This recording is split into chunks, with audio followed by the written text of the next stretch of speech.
Imaginez une multinationale tentaculaire.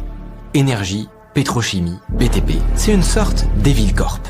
À sa tête, il y a une famille depuis 3 générations, les Odebrecht. Ils pratiquent la corruption depuis toujours, mais dans les années 2000, ils ont une intuition. Contrairement à Montréal, ils vont pas arroser les fonctionnaires à tout va.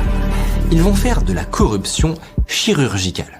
Ils vont cibler les 1% des 1%.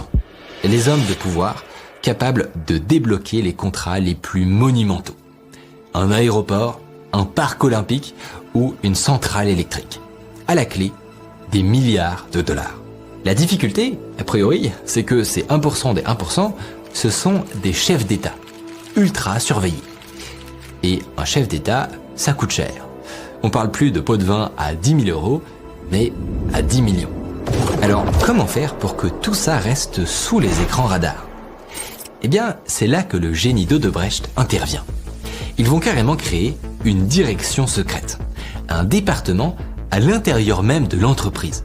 Et dans ce département, ils vont décomposer le problème en 2 étapes. Le premier objectif, c'est de transformer l'argent officiel en argent invisible, par un tour de magie.